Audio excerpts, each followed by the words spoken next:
Une main de fer dans une paire de gants en latex. Les scientifiques iraniens font peur au monde entier. On nous a ouvert les portes d'un des centres de recherche les plus fermés du pays, le laboratoire de nanotechnologie de l'université de Kashan, à 250 km de Téhéran.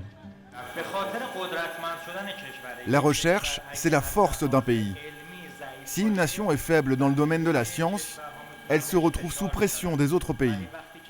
Mais si on arrive à être fort, on peut alors diffuser cette science et ainsi affirmer sa place dans le monde. Ceux qui travaillent ici, professeurs et étudiants, sont les prodiges de la recherche iranienne. Ce sont eux qui ont hissé en quelques années leur pays à la 9e place mondiale dans la maîtrise des nanotechnologies, la science de l'infiniment petit. Tous les Iraniens sont très fiers que dans chaque domaine de la science, notre pays réussisse. Dans ce laboratoire, ils mettent au point les plus petites cellules solaires du monde, capables de produire plus d'énergie sur une surface plus réduite. Avec leur succès, ils sont devenus les symboles du nouveau nationalisme scientifique iranien. Depuis des années, le régime des mollahs défie le monde avec ses chercheurs. Son programme le plus controversé, c'est le nucléaire bien sûr. On soupçonne l'Iran de vouloir se doter de la bombe atomique. 35 années d'embargo n'ont en rien entamé cette volonté politique. Le pays poursuit contre vent et marée ses programmes de recherche. Il est même devenu un leader dans certaines branches de la médecine, dans les nanotechnologies ou dans la recherche appliquée. Mis au banc de la communauté internationale, étouffé par les sanctions, l'Iran est parvenu à atteindre l'excellence. Le pays tient peut-être là sa revanche. À 30 km de Téhéran, la capitale, nous sommes invités à visiter le cœur de la recherche iranienne.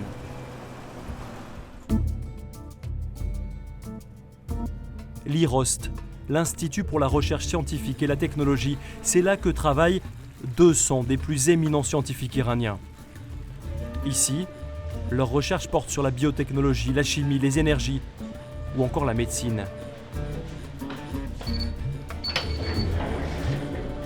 Le docteur Fouad Farhani est le patron du département d'ingénierie mécanique.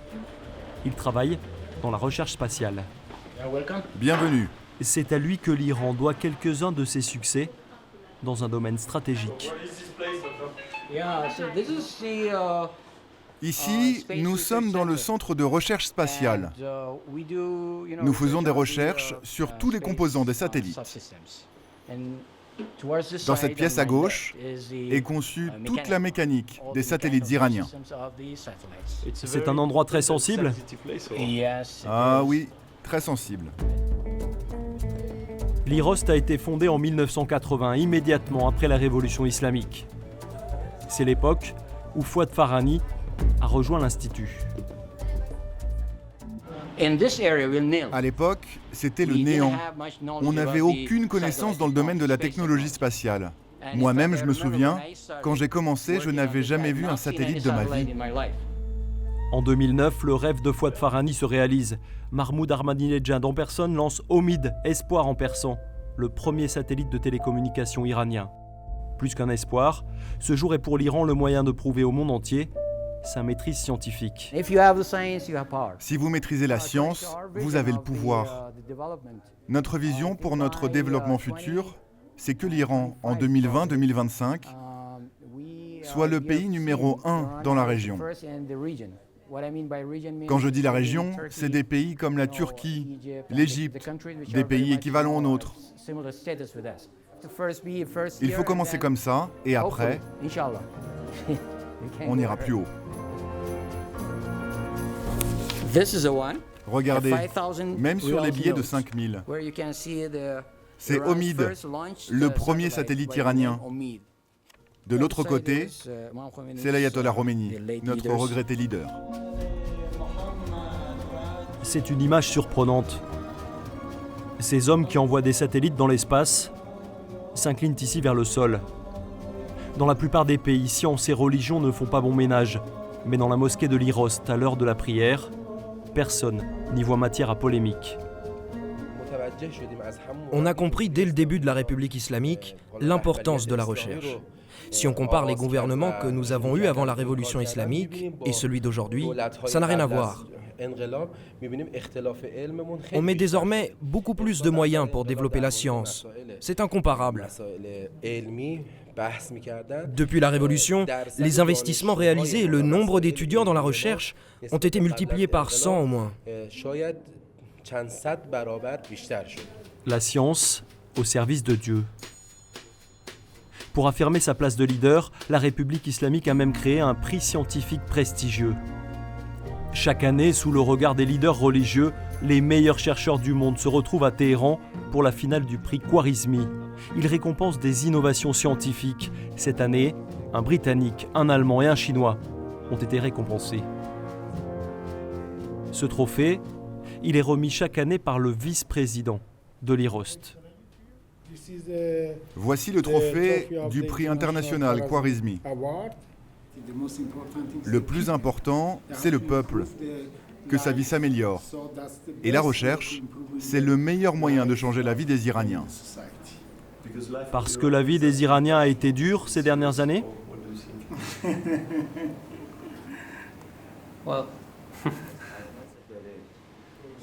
Des années de sanctions internationales, loin de décourager l'Iran pourtant, ont au contraire renforcé sa détermination. Autour de cette table, on prépare déjà la prochaine édition du prix Khwarizmi. Les limites politiques, les limites commerciales ont fait que les chercheurs ont été obligés de lever les manches et puis de produire et de chercher. Maintenant, avec tous les embargos, l'Iran est obligé de produire lui-même et c'est à son avantage. Voilà. Au cours de la cérémonie du prix international, le président a fait un discours justement qui disait qu'il faut concrétiser vos recherches. Montrez-moi ce que vous faites. Et justement, à chaque fois, à chaque rapport, le ministère dit votre know-how, c'est quoi ? Qu'est-ce que vous avez produit ? Qu'est-ce que vous avez fait ? Il faut des résultats pour redresser l'économie. Les sanctions internationales étouffent l'Iran. Elles coûteraient plus de 100 millions d'euros chaque jour au pays. Et tous les secteurs de l'économie sont touchés. Nous partons dans la province de Gilan, à 300 km au nord-ouest de la capitale. Cette région, c'est le grenier à riz de l'Iran. Il est vital pour le pays. Ici, un laboratoire à ciel ouvert, 300 hectares de riz gérés par le gouvernement iranien. Cela fait 50 ans que le pays travaille à améliorer ses espèces. Les enfants, vous ne mélangez pas tout, hein ? Tu es sûr que c'est la bonne variété ? Mariam Hosseini dirige ce centre de l'Institut de recherche sur le riz. Dans chaque carré de ces prés, soigneusement séparés, des centaines d'espèces modifiées. Ça, c'est le riz sur lequel on fait nos modifications. C'est stratégique pour notre peuple. On fait tout pour améliorer nos variétés de riz, que ce soit au niveau de la qualité ou de la quantité. Il faut améliorer l'alimentation de nos concitoyens. Nos chercheurs ont le soutien du gouvernement pour qu'on devienne autosuffisant. C'est ça notre objectif.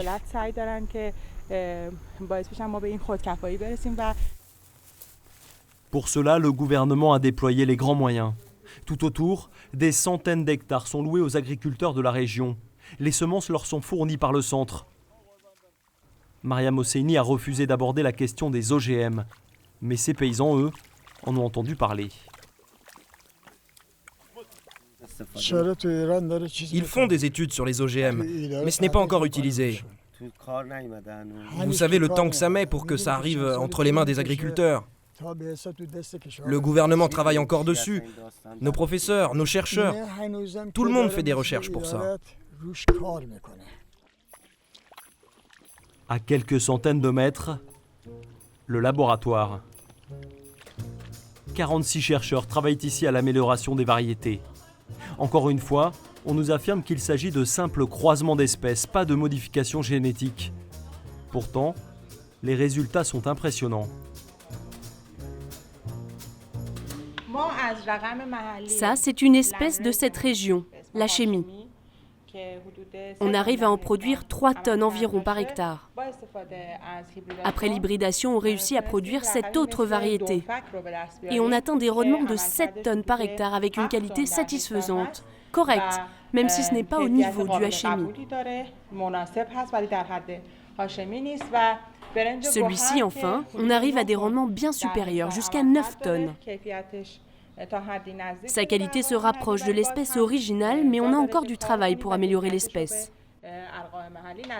Au final, on est passé de 3 tonnes avec l'espèce de départ pour arriver à 9 tonnes par hectare. Des rendements bien supérieurs à la moyenne mondiale qui avoisine 4 tonnes. La production de riz OGM en Iran est restée jusqu'ici très limitée en raison de certaines oppositions politiques.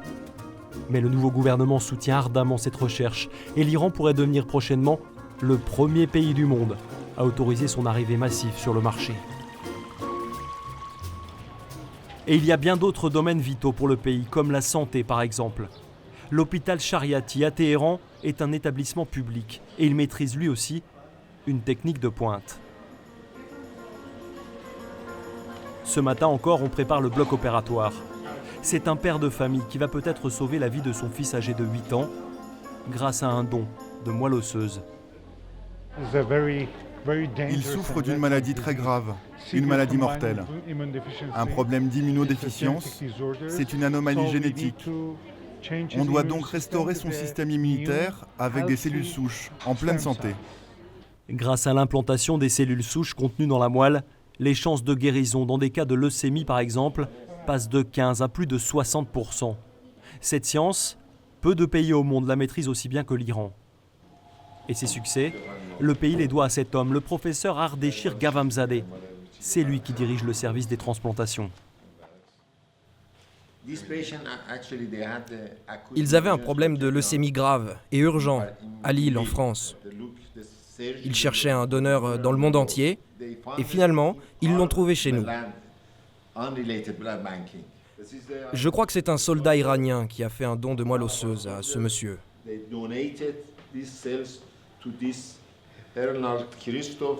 On a déjà donné dans cet hôpital à 5000 patients une seconde vie. Et ça, c'est ma satisfaction.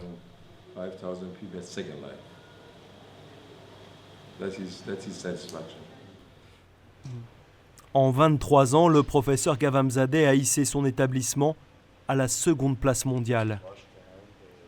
L'année dernière, il a réussi 445 transplantations de moelle osseuse. Il n'y a qu'un hôpital de Seattle aux États-Unis qui a fait mieux. Bonjour, vous allez bien? Il semble que c'est la fête. Vous allez sortir aujourd'hui. Moi, j'ai vu la mort en face 4 à 5 fois déjà, avant la transplantation. Alors tu es tiré d'affaire cette fois? Si Dieu le veut, ma vie maintenant, elle est entre les mains de Dieu, de la science et du professeur Ghavamzadeh. Il me donne de l'espoir et il dit que ma transplantation s'est bien passée. En 2012, le professeur Ghavamzadeh a été élu meilleur chercheur du monde pour ses recherches sur les cellules souches. L'hôpital Shariati et sa figure tutélaire sont devenus une référence. L'Iran, moteur de la recherche scientifique. C'est comme cela que le pays se rêve. Au pied des montagnes du nord de Téhéran, ce rêve est sorti de terre. Le Pardis Park, une zone franche où sont installées 200 des plus prometteuses entreprises qui travaillent dans les nouvelles technologies. Au loin, la ville nouvelle accueille déjà 70 000 habitants. La main-d'œuvre de ce qu'on a baptisé la Silicon Valley iranienne.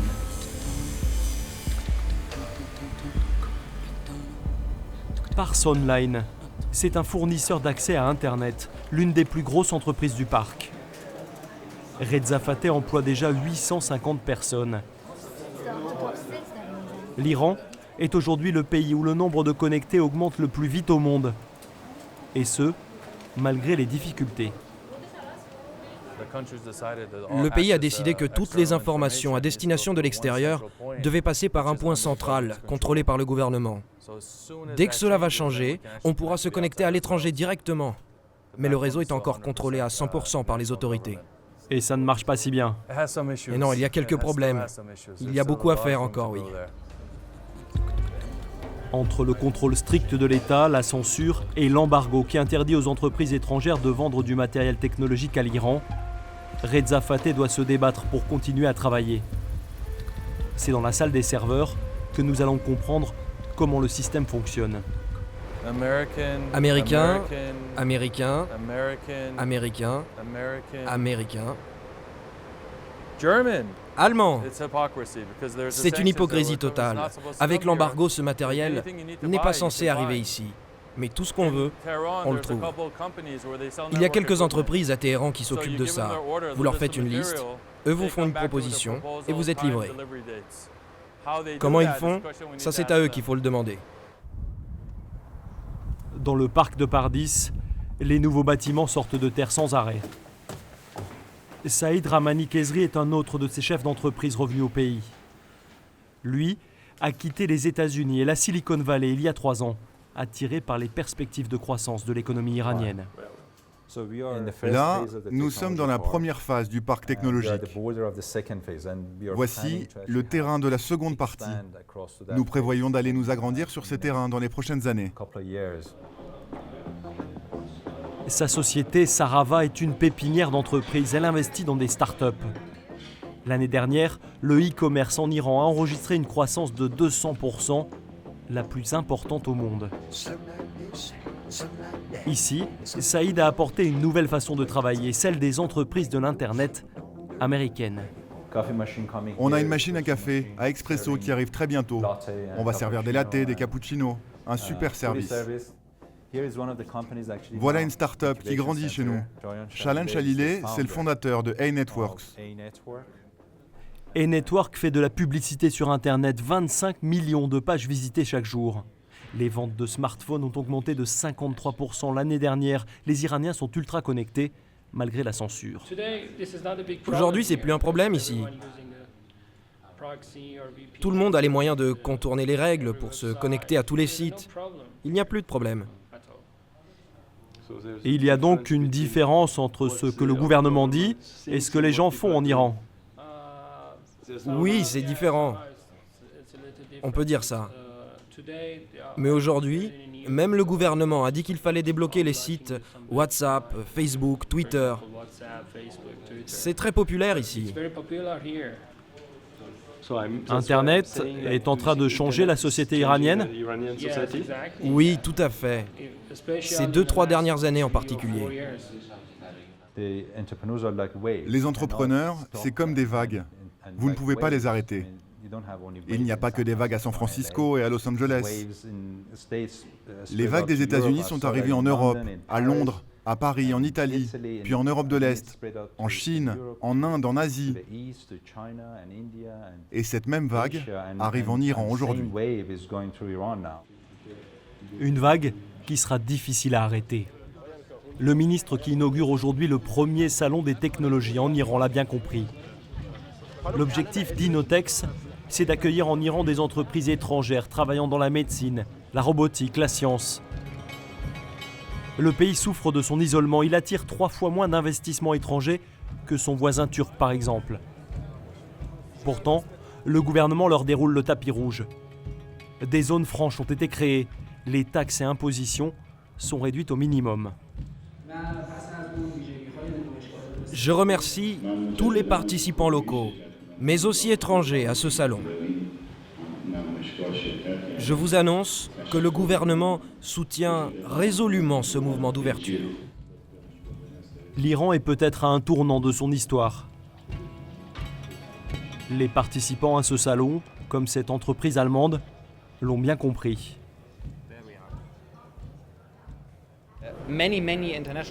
Beaucoup de compagnies étrangères n'attendent qu'une chose, des signes plus forts d'ouverture de l'Iran, que le pays se mette d'accord avec la communauté internationale. Ensuite, ils vont venir ici. Nous croyons en ce marché et nous ne voulons pas attendre que tout le monde vienne ici pour nous installer. Le grand marché iranien est de plus en plus attractif. Saïd a quitté la Silicon Valley. Dans tout le pays, ils sont comme lui, des milliers d'entrepreneurs à attendre un changement politique. Celui qui leur permettra de travailler mieux et plus. On a de très longues journées. beaucoup d'heures de travail. Et pourquoi? Parce que tout est à construire ici? En Iran, le rythme des changements est très élevé. Par exemple, nous, on travaille dans un secteur qui croît de 200 à 300% chaque année.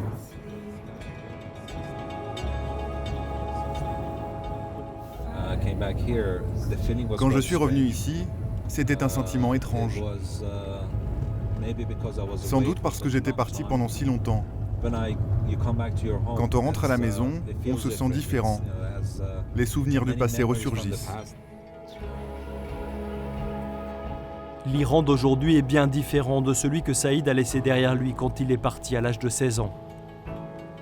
Il a passé 25 années sans voir ses parents et son pays. Ah, ça, c'est la remise de mon diplôme de MBA à Londres. J'ai essayé de ne pas choisir mon confort personnel et les privilèges que j'avais à l'étranger. Et je pense que j'ai eu raison.